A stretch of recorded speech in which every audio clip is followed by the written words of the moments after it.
আজকে আমি আপনাদের সাথে এমন একটি বিষয় নিয়ে কথা বলবো যা আমাদের শিশুদের এবং আমাদের ভবিষ্যৎ প্রজন্মের জন্য খুবই প্রয়োজনীয় একটি বিষয়। উপরে টাইটেল দেখে ঠিকই ধরেছেন। আমি আজকে শিশুদের টিকা নিয়ে কথা বলবো। 2025 সালের জানুয়ারি মাসের 23 তারিখ আমার দ্বিতীয় সন্তানের ইপিআই বা সরকারিভাবে সরবরাহ করা শিশুদের জন্য টিকার সবকটি নিরাপদে ও সঠিক সময়ে দেয়া শেষ হলো। আর আমি চিন্তা করলাম বিষয়টি নিয়ে এখন আপনাদের সাথে আমার অভিজ্ঞতাগুলো শেয়ার করা যায়। আমরা প্রথম থেকেই চিন্তা করে রেখেছি আমার এই অভিজ্ঞতা আপনাদের সাথে শেয়ার করব। তাই মাঝে মাঝে প্রয়োজনীয় বিষয়গুলো আপনাদের জন্য সংরক্ষণ করে রেখেছি। আর দেখতেই পাচ্ছেন, শেষ টিকাটি নেওয়ার পর আমরা বাইপাস দিয়ে গ্রামের সুন্দর দৃশ্য উপভোগ করছি রিকশায় চড়ে।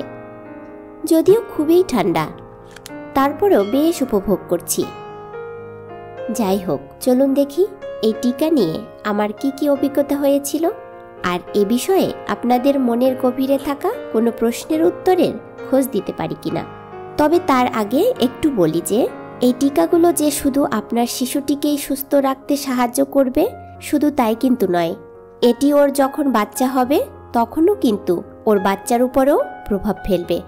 কারণ মা বাবার ইমিউন অ্যাবিলিটি বাচ্চাদের উপরেও ইফেক্ট তৈরি করে। আর এভাবে চলতে থাকলে একসময় আর এই টিকাগুলো নেবারই প্রয়োজন পড়বে না। তবে এর ব্যতিক্রম হলে আমার শিশুটি তো বটেই, অন্যের উপরেও নতুনভাবে এর প্রভাব পড়বে। আচ্ছা, টিকা বা ভ্যাকসিন সম্পর্কে আজ আমরা সকলেই জানি, বিশেষ করে করোনার পর। তাই এটা আর বলার অপেক্ষা রাখে না যে টিকা এমন কোনো ওষুধ নয় যে যা দিয়ে কোনো রোগ ভালো হয়ে যায়, বরং টিকার মাধ্যমে নির্দিষ্ট রোগের বিরুদ্ধে আমাদের ইমিউন সিস্টেম বা রোগ প্রতিরোধ ব্যবস্থাকে শক্তিশালী করা হয়, যাতে ওই রোগগুলো পরবর্তীতে আমাদের জন্য জীবনহরণকারী না হয়। আর এজন্য এই ভ্যাকসিন বা টিকাগুলো ঠিক সেভাবেই তৈরি করা হয়। আমাদের দেশের সরকার ইপিআই এর এই কার্যক্রম পরিচালনা করেন। সরকারি হাসপাতাল ও বিভিন্ন স্থানীয় টিকা কেন্দ্রে এই টিকাগুলো দেয়া হয়। তাই কোনো শিশু জন্মগ্রহণ করলেই আমাদের টিকা কেন্দ্রে যোগাযোগ করতে হবে এবং সঠিক সময়ে সবগুলো টিকাই দিতে হবে। এই কার্যক্রমকেই ইপিআই টিকাদান কার্যক্রম বলা হয়, যা জাতিসংঘের সদস্য রাষ্ট্রগুলোর মধ্যে বিশ্ব স্বাস্থ্য সংস্থা কর্তৃক চলমান একটি কার্যক্রম। ইপিআই বা এক্সপেন্ডেড প্রোগ্রাম অন ইমিউনাইজেশন, যা 1974 সালে সারা পৃথিবীতে চালু করা হয়। এর ফলে জীবন রক্ষাকারী টিকার মাধ্যমে আমাদের শিশুরা আজ যেমন উপকৃত হচ্ছে, ভবিষ্যতেও হবে। আমাদের দেশের সরকার এই কার্যক্রমের আওতায় বিনামূল্যে 10টি মারাত্মক রোগের টিকা নির্দিষ্ট সময়ে দিয়ে থাকে। শিশুর মৃত্যুহার কমানোই এই টিকাদান কর্মসূচির মূল উদ্দেশ্য। আমরা সবাই জানি যে শিশুকে জন্মের পরপরই বিসিজি টিকা দিতে হয়, তাই সন্তান জন্মের পরপরই দেরি না করেই টিকা কেন্দ্রে যোগাযোগ করতে হবে। কোনোভাবেই কিন্তু ভুল করা যাবে না। আর এরপর আপনাকে যে ইপিআই টিকাদান কার্ডটি দেওয়া হবে, সেটিতে এই প্রয়োজনীয় তথ্য যেমন পাবেন, তেমনি পরবর্তী টিকার তারিখ দিয়ে দেওয়া হবে।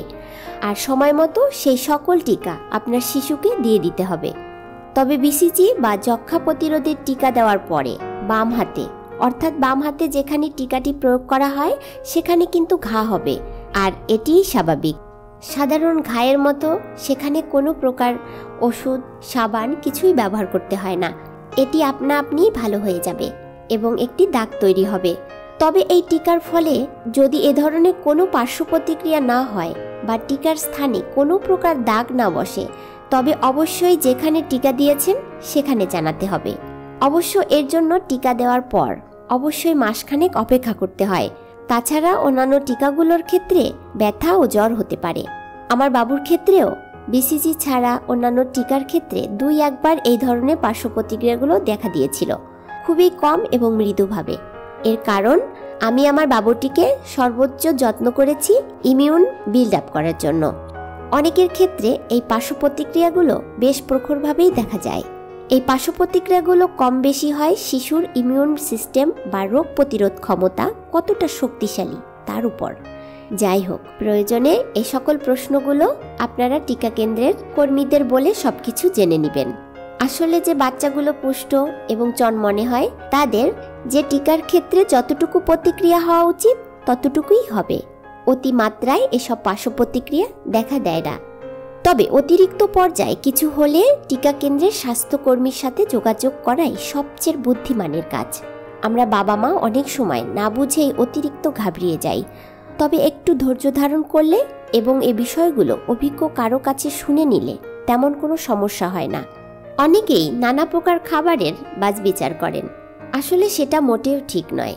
আমার বাবুর ক্ষেত্রে এমন কিছুই কখনোই করিনি। ওর সারাদিনের জন্য সঠিক পুষ্টি নিশ্চিত করেছি। আশা করি সেই কাজটি আপনারাও করবেন। শিশুর যত্নে বর্তমানে ডায়াপারের ভূমিকাকে অস্বীকার করার কোনো উপায় নেই। আমরা সাধারণত 2 প্রকার ডায়াপার ব্যবহার করি, একটি ডিসপোজেবল ও অন্যটি ক্লথ বা রিইউজেবল ডায়াপার।